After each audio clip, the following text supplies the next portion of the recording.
Shri Sai Ram. Welcome to the another episode of Thus Spake Bhagwan Shri Satya Sai Baba.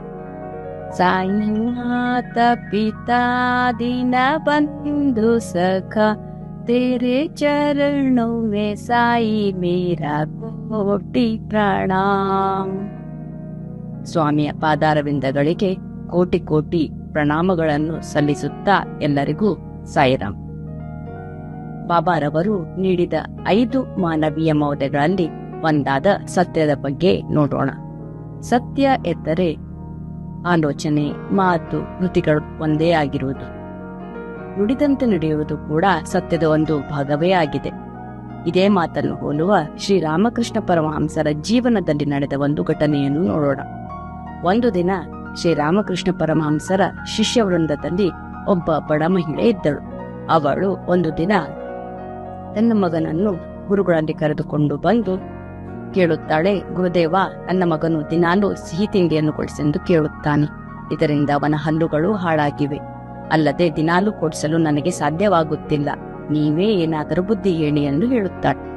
ಆಗ ಶ್ರೀರಾಮಕೃಷ್ಣ ಪರಮಹಂಸರು 15 ದಿನಗಳ ನಂತರ ಬಂದು ಕಾಣಿರಿ ಎಂದು ಹೇಳುತ್ತಾರೆ. ಅದೇ ರೀತಿ ಅವರು ಮಾಡಿದಾಗ 15 ದಿನಗಳ ನಂತರ ಬಂದು ಅವರು ಗುರುಗಳನ್ನು ಕಂಡಾಗ ಅವರು ಆ ಹುಡುಗನಿಗೆ ಹೇಳುತ್ತಾರೆ, ನೀನು ಒಳ್ಳೆಯ ಹುಡುಗನಿದ್ದೀಯ, ನಿನಗೆ ಗೊತ್ತಲ್ಲವೇ ನೀನು ಮಾಡುತ್ತಿರುವುದು ತಪ್ಪೆಂದು. ನಿನ್ನ ತಾಯಿಗೆ ದಿನಾಲು ಸಿಹಿ ತಿಂಡಿಯನ್ನು ಕೊಡಿಸಲು ಸಾಧ್ಯವಾಗುವುದಿಲ್ಲ. ಅವಳು ದಿನಾಲು ಸಿಹಿ ತಿಂಡಿಯನ್ನು ನಿನಗೆ ತಂದು ಕೊಟ್ಟರೆ ನಿನ್ನ ಪಠ್ಯಪುಸ್ತಕ ಹಾಗೂ ಬಟ್ಟೆಗಳಿಗೇನು ಮಾಡುತ್ತಾಳೆ? ನೀನು ಒಳ್ಳೆಯ ಹುಡುಗನಿದ್ದೀಯಲ್ಲವೇ?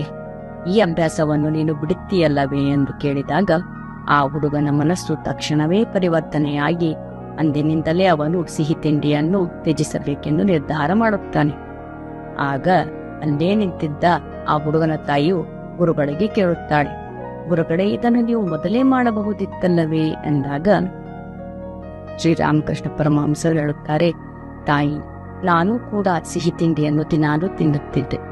ಈಗ ಅದನ್ನು ತ್ಯಜಿಸಿದ ಆ ಅಭ್ಯಾಸವನ್ನು ತ್ಯಜಿಸಿರುವುದರಿಂದ ಅವನಿಗೆ ಬುದ್ಧಿ ಹೇಳಲು ನನಗೆ ಧೈರ್ಯ ಬಂದಿತು ಎಂದು ಹೇಳುತ್ತಾರೆ. ಅಂದರೆ ನುಡಿದಂತೆ ನಡೆಯುವ ಶ್ರೀರಾಮಕೃಷ್ಣ ಪರಮಹಂಸರ ವ್ಯಕ್ತಿತ್ವವು ನಮ್ಮೆಲ್ಲರಿಗೂ ಮಾದರಿಯಾಗಿದೆ. ಬಾಬಾರವರು ಮೇ 30, 2000 ಇಸವಿಯ ಸಮ್ಮರ್ ನಲ್ಲಿ ಹೇಳಿರುವಂತೆ, ಸನಾತನ ಧರ್ಮವು ಭಾರತೀಯ ಸಂಸ್ಕೃತಿಯ ಅಡಿಪಾಯವೇ ಆಗಿದೆ. ಇಲ್ಲಿನ ನೆಲದಲ್ಲಿ, ಧೂಳಿನಲ್ಲಿ ಹಾಗೂ ಮಣ್ಣಿನ ಕಣಕಣದಲ್ಲಿಯೂ ಸತ್ಯ, ಧರ್ಮ, ಶಾಂತಿ ಒಡಗಿದೆ. ಅಲ್ಲದೆ ಇಲ್ಲಿನ ಜನರಲ್ಲಿ ಕ್ಷಮಾಗುಣವಿದೆ. ಬಾಬಾರವರು my life is my message ಎನ್ನುವ ಮೂಲಕ ಮಾನವೀಯ ಮೌಲ್ಯಗಳ ಸಾರವನ್ನೇ ನಮಗೆ ನೀಡಿದ್ದಾರೆ. ಅದೇ ರೀತಿ ಬಾಬಾರವರ ಪಾದಚರಣ ಕಮಲಗಳಲ್ಲಿ ನಮ್ಮೆಲ್ಲರ ಭಕ್ತಿಯು ಸದಾ ಜಾಗೃತವಾಗಿರಲೆಂದು ಬೇಡುತ್ತಾ ಎಲ್ಲರಿಗೂ ಸಾಯಿರಾಮ್.